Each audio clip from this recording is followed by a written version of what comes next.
Hi guys, good morning. কেমন আছো তোমরা সবাই? Welcome back to the channel. Welcome তোমাদের একটা নতুন ভিডিওতে। ভাবলাম বসে রয়েছি, ব্লগটা স্টার্ট করে দিই।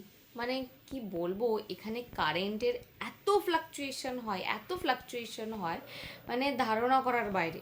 সকাল থেকে এক মুসুরির ডাল সেদ্ধ করতে বিশ্বাস করো 5 থেকে 6 বার কারেন্ট চলে গেল। এখনও কারেন্টটা নেই। কিচ্ছু হয়নি কিন্তু, না কালকে রাতে ঝড় বৃষ্টি হয়েছে, কিছু হয়েছে এমনি এরকমই হয়। মানে প্রত্যেক 5 মিনিটে 4 বার করে কারেন্ট যাবে, যাবে আসবে, যাবে আসবে, যাবে আসবে। কালকে রাত্রিবেলা ওই 9:30-10টার দিকে রান্না করতে গিয়ে দেখছি গ্যাস শেষ। এবার আমাকে ইন্ডাকশনের ওপর বেস করে রান্না করতে হচ্ছে। এবার কারেন্ট না থাকলে ইন্ডাকশনও চলছে না। আশিস বেরিয়ে গেছে অনেকক্ষণ আগে। তো এখন যেটা কথা সেটা হচ্ছে, আজকে হচ্ছে বিহারে আমাদের লাস্ট ডে। আমাদের কথাটা ভুল, আমার লাস্ট ডে আজকে বিহারে। হ্যাঁ, বাড়ি যাচ্ছি। তবে এবারের বাড়ি যাওয়াটা অন্যবারের তুলনায় একটু আলাদা, কারণ এবারে ফেরার সময় আর আমি আশিসের সাথে ফিরছি না। টুকটাক আমার ওখানে কিছু কাজ আছে, আর বাড়িতেও আমার দরকার। তো কী বৃত্তান্ত, কী ব্যাপার, হঠাৎ করে কেন যাচ্ছি, সেগুলো আস্তে আস্তে তোমাদের পরে আমি জানিয়ে দেব। কিন্তু এবার আমি ফিরছি। আবার কবে আসবো হয়তো, এর মধ্যে আর আসছি না, আস্তে আস্তে আমার লেটও হবে। যাই হোক, মানে একটা কি বলবো, একটা মিক্সড ফিলিং কাজ করছে। কারেন্ট নেই, কিছু করতে পারছি না, তার একটা রাগ হচ্ছে। আবার এখানে এতদিন ধরে ছিলাম, চলে যাচ্ছি অনেক দিনের জন্য, সেটা আমার খুব খারাপ লাগছে। আশিসকে এখানে একা থাকতে হবে, বুঝতেই পারছো, একটা বিষয় তো হয়, দুজনা মিলে থাকি। মানে এরকম একটা জায়গায় আমরা দুজনাই থাকি, মানে কোনো সেরকম কারোর সাথে আমাদের অত, খুব সত্যি কথা, অত কথা টথা কিছু নেই। এবার সেইখান থেকে আমি চলে যাচ্ছি, ওকে একা থাকতে হচ্ছে, এই ব্যাপারটা তো একটু মানে ওর জন্য খারাপ দুজনারই লাগবে, কিন্তু ওর খারাপ লাগাটা আরও বেশি। আজকের দিনটা কীভাবে সার্ভাইভ করবো বুঝতে পারছি না। জল নেই, কারেন্ট নেই, খাবার বানাতে পারছি না, ভগবান জানে। এখনও মশারি ফশারি কিচ্ছু তুলিনি, চুপচাপ বসে রয়েছি। আমি দেখছি আর কতবার কারেন্ট যেতে পারে। কী লেগে গেল এটা? রসুনের খোসা, রসুন ছাড়াচ্ছিলাম। কালকে সমস্ত কিছু নামিয়ে নিয়ে প্যাকিং স্টার্ট হয়েছে, আর আমি না হাতে ফোনটা নিয়ে ভিডিওটা করছি, এই জন্য ফোনটা টলটল টলটল করে নড়ছে। আমি এখানে এসে না প্রচুর বাসনপত্র কিনেছিলাম। আশিস বললো সব নিয়ে বাড়িতে রেখে আসবি, আমার এত কিচ্ছু লাগবে না। তো আমি সেই বাসনপত্র যেগুলো এক্সট্রা, যেগুলোর দরকার নেই, নিয়ে যেটুকু না হলে নয় সেটুকু আমি রেখে যাচ্ছি, বাকি জিনিসপত্র গুছিয়ে নিয়ে চলে যাচ্ছি। প্লাস আমার জামা কাপড় আছে, শীতের জামা কাপড় সমস্ত কিছু কালকে ঢেলে আশিস যে গোছাচ্ছিল সেটা তো তোমাদের দেখালাম। তো লাগেজ আমাদের অলরেডি মানে 70% মতো প্যাক করা হয়ে গেছে। তো এখানে বড় বড় কতগুলো লাগেজ এরকম ডাই করা রয়েছে, কোথা দিয়ে কি কাজ করব কিছুই বুঝতে পারছি না। তো সব কাজকর্ম তো করতেই হবে, কিন্তু এই যে কারেন্ট নেই, জল নেই, এই নেই, ওই নেই। যাই হোক, সমস্ত কিছু মিটিয়ে আমি যেটুকু পারবো তোমাদের সাথে শেয়ার করব। তো ব্লগটা দেখতে থাকো। 14 বার করে কারেন্ট আসছে আর যাচ্ছে, আসছে আর যাচ্ছে। শেষমেশ রান্নাবাড়ি তো হয়েছে, কিন্তু ভাতটা আটকে গেছিলো, যেহেতু আবার কারেন্ট চলে গেছিলো। মানে বসেই ছিলাম, 14 বার যাচ্ছে আসছে। আর ভাবলাম লেট করে লাভ নেই, স্নানটা তো করতেই হবে, স্নানটা করে আসি, তারপর ভাতের অবস্থা দেখছি কি করা যায়। তো অবশেষে কারেন্ট এসেছে, আমি এখানে ভাতটা বসিয়েছি। আর গ্যাস এখনও আসেনি আমাদের, ওটা বিকেলবেলা আমি আর আশিস গিয়ে নিয়ে আসবো। তোমাদের একবার চলো দেখিয়ে দেখি কি রান্না করলাম আজকে। এই যে এখানে ইন্ডাকশানে হচ্ছে ভাত। ইন্ডাকশানটা আছে, ভালো সার্ভিস দিল, কত বকাবকি করে ইন্ডাকশানটাকে আমি। আর এইখানে বানিয়েছি হচ্ছে আলু সয়াবিনের একটা তরকারি। এরই নিচে রয়েছে একটা পটল ভাজা। অনেকগুলো না পটল রয়েছে, এবার এখনই যদি খেয়ে না ফেলি কালকের মধ্যে তো না, ওটা আবার নষ্ট হয়ে যাবে, এই জন্য ভাজলাম। আর এখানে রয়েছে মুসুরির ডাল। ব্যাস, এই হচ্ছে আজকের আমাদের লাঞ্চ। ভাতটা হয়ে গেলেই আমরা লাঞ্চটা করে নেবো, কারণ অলরেডি 1টা বাজে, ভাত এখনও ফোটেনি, ভাত ফুটছে। এরই সাথে সাথে এই হচ্ছে আমাদের লাগেজের অবস্থা। এই ট্রলিটা যাচ্ছে না, এই ট্রলিটা যাবে না, এই ট্রলিটা যাবে, এটা আমার বিয়ের ট্রলি। এই ট্রলিটা যাবে, দুটো ব্যাকপ্যাক যাবে, আর যাবে, আরে বাবারে, এই দাঁড়া দাঁড়া পড়িস না, আর যাবে এই বড় বড় দুটো ব্যাগ। আসার সময় এগুলোতে আমি আমার সমস্ত জিনিসপত্র নিয়ে এসেছিলাম, তো এখন সেগুলো নিয়ে যেতে হবে, কারণ অনেক এক্সট্রা জিনিসপত্র রয়েছে যেগুলোর আমাদের এখানে আর কোনো দরকার নেই, শুধু শুধু রয়ে মানে থেকে ঘরটাকে জাম করছে। তো এইরকম বড় বড় দুটো ব্যাগ হয়েছে, আর দুটো ব্যাগ, একটা ট্রলি, এখন আরেকটা ব্যাগ হবে যেটাতে হয়তো টুকটাক খাবার দাবার নিয়ে যাব। কারণ এবার না ওই ট্রেন থেকে ওই অর্ডার করবো না, ট্রেন থেকে তো অর্ডার করি না, বাইরের রেস্টুরেন্ট থেকে অর্ডার করি। তো সেই সব এবার আর করবো না, কারণ আগেরবার খেয়ে আমার খুব শরীর খারাপ হয়েছিল। তো সেসব এবার আর করবো না, বাড়ি থেকেই ভাবছি একটুখানি কষ্ট মষ্ট করে খাবার বানিয়ে নিয়ে যাব। তো এই হচ্ছে আপাতত প্ল্যান। ভাতটা হোক, ব্যাপারে ভাত ওই হচ্ছে, এই হচ্ছে আপাতত প্ল্যান। এখনও টুকটাক কিছু গোছান গাছান আছে, সেগুলো কমপ্লিট করব। আর বিকেলবেলা যাব একটুখানি বাজারে, কারণ আর লাস্ট মিনিট কিছু জিনিসপত্র কালকের জন্য কিনতে হবে, সেগুলো কিনে নেব। আজকে সারাদিন আশিস প্রচণ্ড ব্যস্ত ছিল, গ্যাসটা নিয়ে আসতে পারেনি। এখন বিকেলবেলা ও এখন সময় পেয়েছে, ফাঁকা সিলিন্ডারটা সেই জন্য বাইরে বের করে দিচ্ছে। আগে না সিলিন্ডার নিয়ে দোকানে যেতে হতো, দোকান এমন কিছু দূরে না, আমাদের বাড়ির থেকে বেরিয়েই একদম রাস্তার ওপারেই সিলিন্ডারের দোকান, তো সেইখানে নিয়ে যেতে হতো।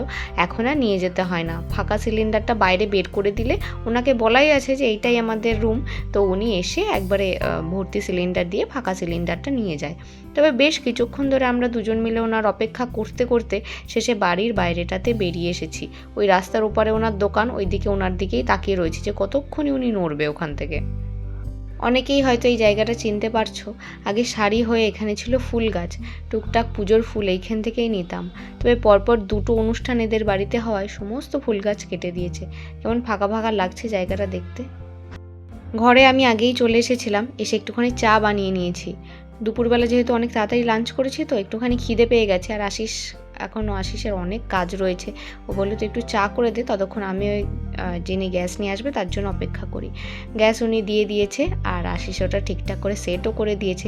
প্রচণ্ড তাড়াহুড়ো আজকে, বাইরে যাচ্ছে, টুকটাক কিছু জিনিস আনতে হবে, তাই দৌড়ে দৌড়ে যাচ্ছে। তবে আশিসের এই তাড়াহুড়োর আজকে না অন্য একটা কারণ আছে, জানো তো। তোমাদের দেখিয়েছিলাম এর আগে যে আশিস কী করছে, একটা ছোট বাটির মধ্যে, মানে একটা ছোট টিফিন বক্সের মধ্যে আশিস ওই দুধের যে সরগুলো আছে সেগুলো প্রতিদিন তুলে তুলে জমিয়ে জমিয়ে রাখছে। ওর খুব ইচ্ছা বাড়িতে একটুখানি ঘি বানাবে। খুব সত্যি কথা, আমাদের বাড়িতে মা দু একবার ওরকম বাড়িতে ঘি বানিয়েছে, তবে আমি ওই বিষয়ে তেমনভাবে কিছু জানি না কিভাবে বানাতে হয়, কী বৃত্তান্ত।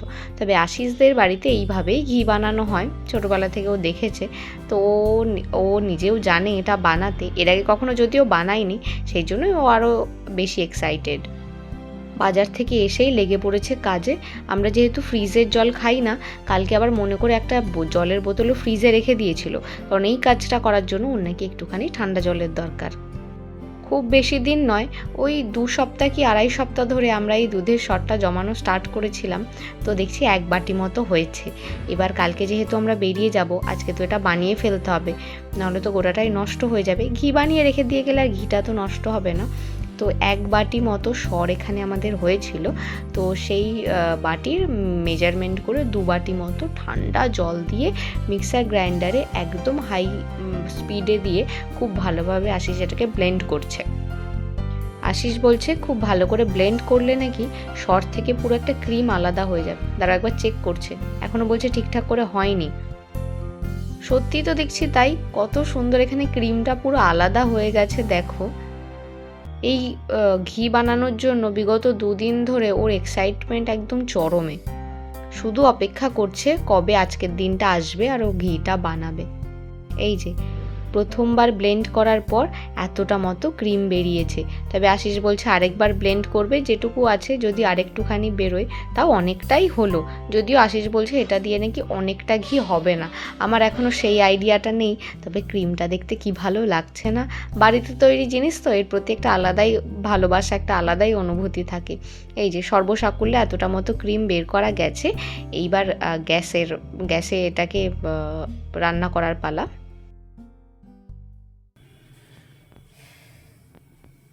হাই ফ্লেমে দিয়ে এটাকে আমরা গলিয়ে নেব। আচ্ছা, ঠিক আছে, আমরা এই মাখন যেটা বেরিয়েছে সেটাকে আমরা গলিয়ে নেব। আচ্ছা, আপনি তো লো ফ্লেম করে কন্টিনিউ নাড়বো, ততক্ষণ আপনার জল বেরোয়। এটা পুরো গলে যাবে? দেখা তুমি কে বলছে, দেখ এই মেলটাও স্টার্ট হয়ে গেছে তো।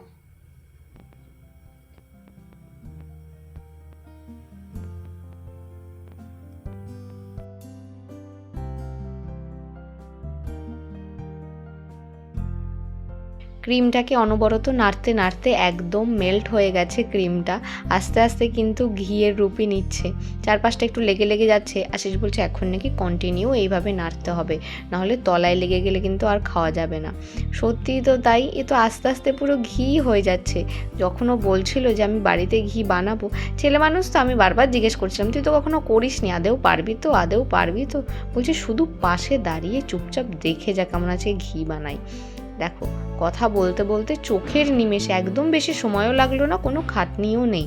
এত সহজে যে বাড়িতে ঘি তৈরি হয়ে যায় সত্যি আমি জানতাম না। দু একবার মা বাড়িতে বানিয়েছে, তবে আমি অতটা তখন খেয়াল করিনি। গরম কড়াই ওর হাতে আর দিলাম না, আস্তে করে একটা কাচের কন্টেনারের মধ্যে, সেরামিকের একটা কন্টেনার, ওটার মধ্যে ঘিটা ভালো করে ঢেলে নিচ্ছি গরম অবস্থাতেই। বাড়িতে বানানো জিনিস এক ফোঁটাও ফেলা যাবে না। কড়াইয়ের গাতে যেটুকু ঘি লেগে আছে সেটুকুকেও একটা খুন্তি দিয়ে ভালো করে কেচে কেচে তুলে নিচ্ছি। ঘি বানানোর পর নিচে যেই কালো কালো অংশগুলো রয়েছে, আমি আশিসকে বলছি জানিস এইগুলো দিয়ে মনে হয় মুড়ি খাওয়া যায়, কিন্তু আশিস সে বিষয়ে কিছু জানে না, কিন্তু আমার যেন মনে হচ্ছে এগুলো দিয়ে মুড়ি টুড়ি খাওয়া যায়, আমি খেতে দেখেছি অনেকজনকে। এই যে এইটুকু মতো ঘি হয়েছে, ওই আমাদের 3-4 দিন মতো চলবে। আশিস একটু বেরোলো, টুকটাক আর কটা জিনিসপত্র লাগবে সেগুলো আনতে। আমি জানি না কি হয়েছে, হঠাৎ করে না আমার পিঠে একটু মানে ফিট লাগা বলে না, ওইভাবে একটুখানি লেগে গেছে। আর আমার চলাফেরা করতে প্রচন্ড অসুবিধা হচ্ছে, হয়তো এক্সারসাইজ করতে গিয়ে কোনোভাবে লেগে গেছে। আমি এত প্রবলেম হচ্ছে আমার, আমি ফোনটাও ধরতে পারছি না ঠিক করে।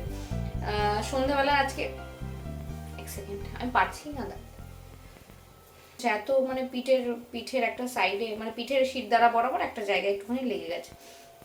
যাই হোক, চলতেই থাকে, কোনো ব্যাপার না। প্রচন্ড খিদে পেয়ে গেছে আমার। আজকে সন্ধ্যাবেলা তেমনভাবে কিছু খাওয়া হয়নি, এক প্যাকেট ম্যাগি ছিল, সেটাকেই বানাচ্ছি। ও তো ভাবি ম্যাগি খাবো না, কিন্তু ওই ম্যাগি না খেয়ে আমি থাকতে হয় না। এই যে মশলা দিয়ে জলটা ফুটছে, এবার ম্যাগিটা ঢেলে দেবো, দিয়ে খাটে গিয়ে শুয়ে শুয়ে খাবো। চলো ম্যাগিটা